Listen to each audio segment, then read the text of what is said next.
What's going on, YouTube? Metal Complex here, and today I've got a very interesting overview slash review to do for your entertainment today. This is a fixed blade. This is the ESEE 3.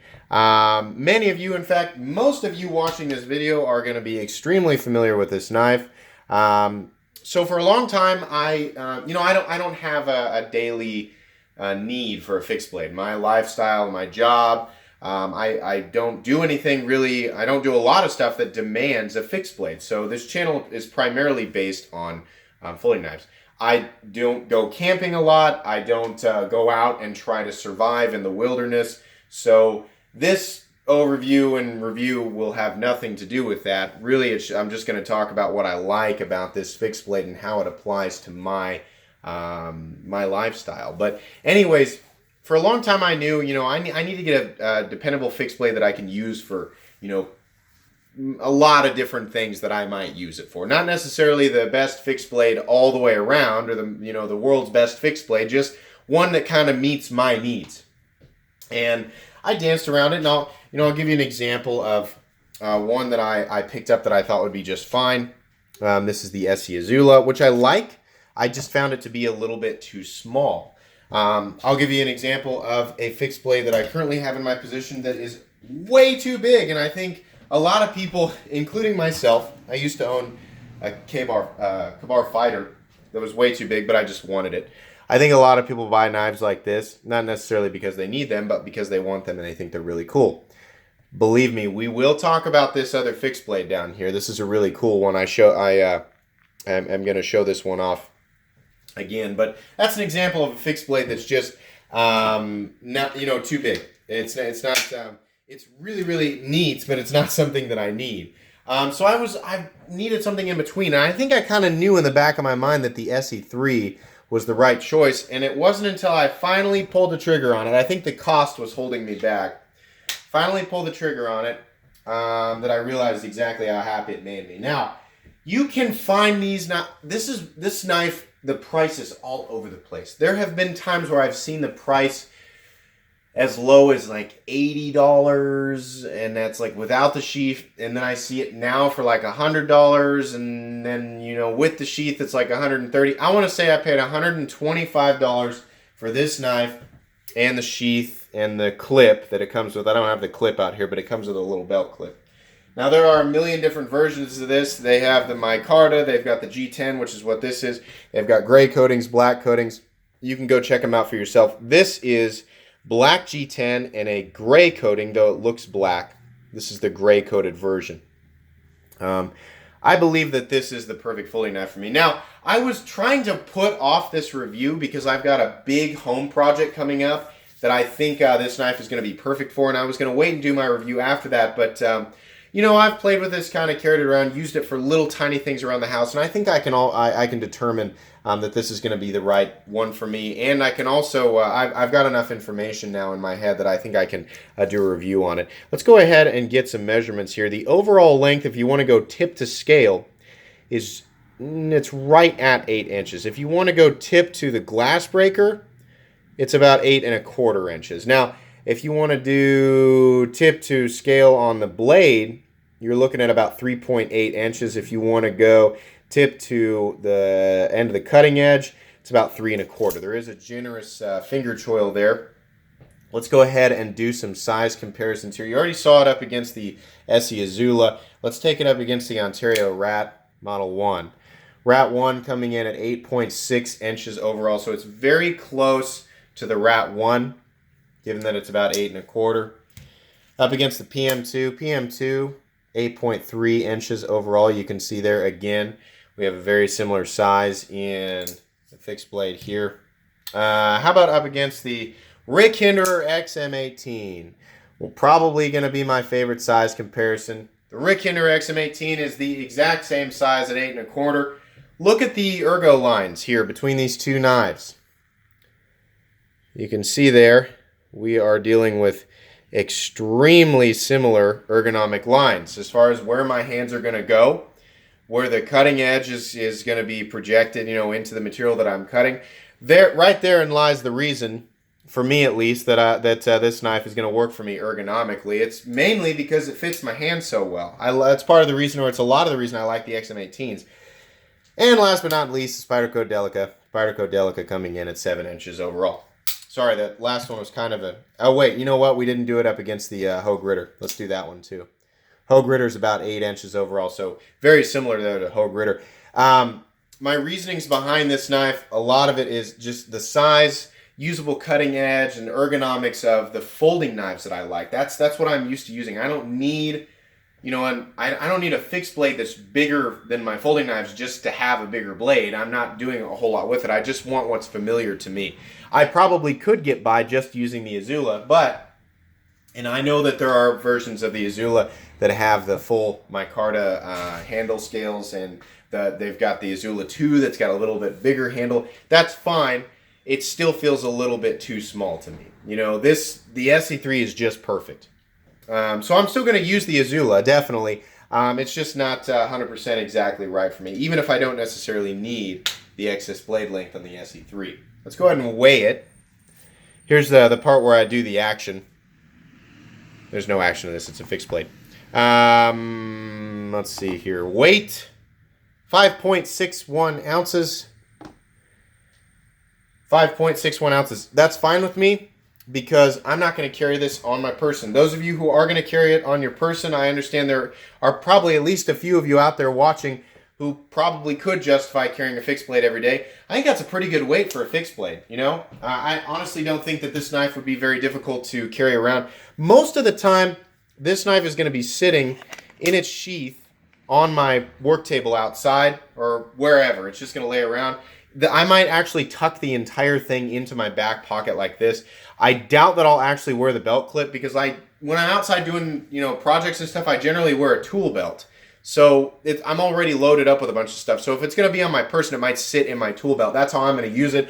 I think it's, you know, the type of knife that would carry pretty well on your person. It's not ultra heavy. I carry, you know, my XM18 weighs more than that. The full tie XM18, and I have no problem carrying that on my person every single day. So 5.61 ounces is not a weight that I would shy away from. Let's go over the anatomy of this knife. We have that thick, chunky coating on here. I'm not sure if it's DLC. I don't think it's a DLC. I think there's a specific word for it. From what I understand is that it will wear off, but it's pretty durable. I expect it to wear off for what I'm going to use it for. This is a USA-made knife. You can see there the logo, ESEE. This is the Model 3. We have a nice, fully flat ground drop point blade, which is ideal for what I'm going to use it for. It's not super thick. You can see here up against the PM2. I'm going to say the ESEE is probably 125 to 130 thousandths, which means that cutting edge is going to be nice and thin. Now, this is 1095 high carbon steel, which is perfect for me. Perfect.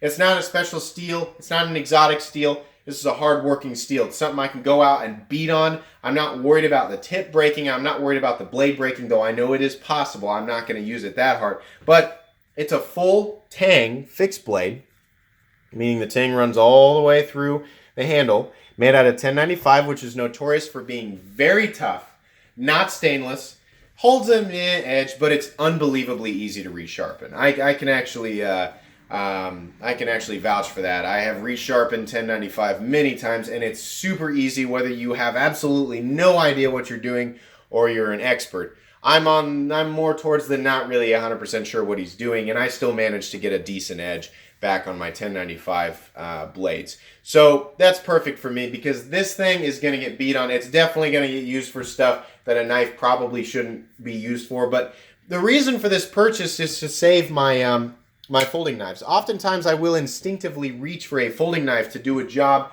or to do something that is probably not a folding knife job. And the Rat 1 has served as that knife for so long, and it has made it through that, and that's great. But at some point, there's a line that when crossed, really a fixed blade should be doing that kind of stuff. You know, and I'm talking about cuts that are still like just barely at their foundation. They're cuts, but there's a lot of prying. You know what I'm talking about. If you've worked on a construction site, you know what type of cut I'm talking about. You're jamming a blade in between two pieces of metal to cut something or to move something out of the way. It's just barely a knife job, you know. For that, I'd rather have a fixed blade. I'll mess the edge up completely, probably repeatedly. I'll scratch that coating off the blade, whatever. This is the type of knife that I know should be able to handle it, and that I won't mind, you know, if it really looks like it's been beat on over time, used and abused, and I can put an edge back on it. That's perfectly fine. Ergonomically, this thing is an absolute masterpiece. You have that nice finger choil up front. Your blade rests on the jimping up here on the spine of the blade. Oh, so naturally. The handle position in the standard grip, if you're not using the forward choil, is also great. Reverse grip is great. It's got a glass breaker back here, which I don't know that I'll really use. The other option was just to have this flat. I get maybe you could use a hammer or something to bang it in. Getting this exact color scheme required me to get, at the time, it required me to get the one with the glass breaker. That's fine. I'm never going to use the glass breaker, and I don't think I'll be pounding this thing into anything else with a hammer. If I really feel like I have to, I don't mind flattening out that glass breaker, because I'm never going to use it as a glass breaker. So I can do that. That's just fine. The G10 scales are peel ply textured. They've got these large hex head screws holding them on. I will say they're not 100% symmetrical. You can see there's a little bit of just some fit and finish issues. It's not even on both sides. I don't care. Some of you are going to care. Little things like that are going to bother you. As far as like the seam right here, this is all just fine. I just noticed looking this thing over, it wasn't perfectly even matching up right there. Now, looking at the butt of this, I think those are good. Yeah, it's good right here. It's good from this angle. It's just not 100% perfect all the way around, but it's good enough for me. This is going to be a tool. You know, I'm going to go out and use this. This is also the type of knife where if I did go on a camping trip, this is what I would bring. I probably would bring this and my Victorinox Cadet. I don't even know if I'd bring another folding knife, because I would use this for pretty much everything. You know, and I'm not an expert on camping or surviving on, you know, batoning or skinning animals or anything. I don't know anything about that. But as far as a knife that I feel like I could use for a whole bunch of different things, and it's not going to weigh me down, and it's about the right size, this is about all the more blade that I need, either in a folding knife or in a fixed blade. That's about where I want to be. I do small construction projects, and I know that there is, a fixed blade absolutely does have a purpose on a construction site. You know, there are a lot of other tools you might be able to use for certain situations, but I just like the idea of having a fixed blade laying around, you know. So this is going to be a big part of my life, and I'm never, ever going to get rid of it, because I definitely have found my perfect fixed blade. Now, I know, you know, that'll trigger a lot of you going into, you know, you should check out this, you should check out this. I'm not really a fixed blade guy. You know, as far as like my fascination with cutlery goes, it definitely lies, the majority of it lies within folding knives. That's just how I am. You know, you guys, a lot of you who have been subscribed to my channel for a long time, you've seen a lot of my knives. If you haven't, you're about to see every single knife I've got access. Well, not every. I always keep a few secrets for down the road, but you're about to see almost every knife that I have access to here on the weekend in one episode. And that's where my fascination is. As far as, you know, after that, once it goes to a fixed blade is purely a tool to me. You know, yeah, there are some aesthetic things about this ESEE that I really like. I like that it's plain. I like that it's straightforward. It's purpose-built. I also just like the black coating on it and how the G10 looks, and that it kind of looks military to me, like straightforward military, not like that tactical gas station military. Or, you know, for a great example would be the Smith & Wesson Extreme Ops Black Tanto rescue knife. Whatever. That's an example of tactical military that's like unnecessary. Every single thing on this ESEE besides the glass breaker is purpose for me. You know, yeah, the glass breaker does have a purpose. It just doesn't have a purpose for me. This knife is purpose built. It's a tool. I'm going to use it like a tool, so it's perfect for me. Ergonomically, it's great. There are no hot spots. This is the type of knife that I could work with all day if I had to. I don't know what I'm doing here. I guess I'm scraping.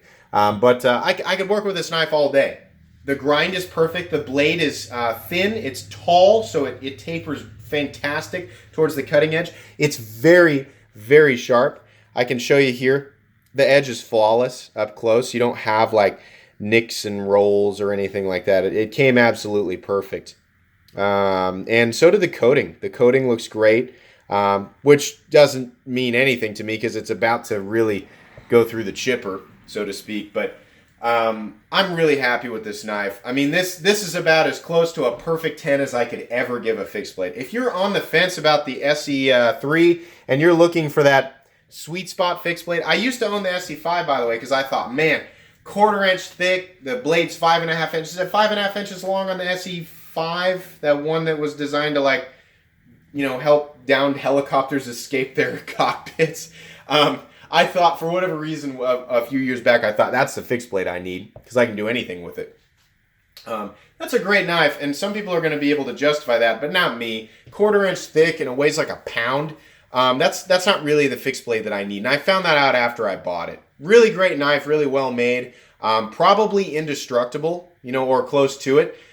Just not the fixed blade that I need. Now this one, though, for me, this is the perfect fixed blade. So if your usage scenarios or what your day-to-day life, you know, asks of you in terms of a knife, if it sounds like there's room for a fixed blade in there and you're not really sure where you fall on that scale, you know, but maybe listening to me has helped you gauge where you're at. If it sounds like you're in the same place, the ESEE 3. That's my honest recommendation. There is nothing else out there, and believe me, I spent years looking for a fixed blade that I found met all of my needs. I know you guys are still going to throw models at me. The ESEE 3 nailed it for me. This is perfect. I am definitely going to use it. I can't wait to use it and then show you guys what it looks like after the summer's over. Hopefully it's got some real battle scars on it, but this is my absolute top recommendation for the perfect fixed blade, at least in my book. So it's absolutely going to go on my playlist of most recommended knives. It is going to be a little bit pricey to a lot of people. Yes, you can get a perfectly functional fixed blade for like 25, 30 bucks. You can get a really nice one actually for about the $75 point. This one being about 100, you know, between 90 and 110 for just the knife and a little bit more for the sheath. That's going to be a little bit too pricey for some people. This is USA made. It's made really well, and it's very purpose built. So my thoughts are, yes, it is worth the money. You can also get a perfectly functional fixed blade for less, but it's still all the way around very, very recommendable by me. But that's going to be pretty much it for today, guys. I hope you enjoyed this video. If you did, please leave a like. If you'd like to check out my other content, I do, of course, have lots of videos of knives that are either expensive or inexpensive that I do or don't like. So please check those out. And if you enjoy all my content, then please subscribe to my channel because there is absolutely, definitely more coming. Thanks for watching and have a great day.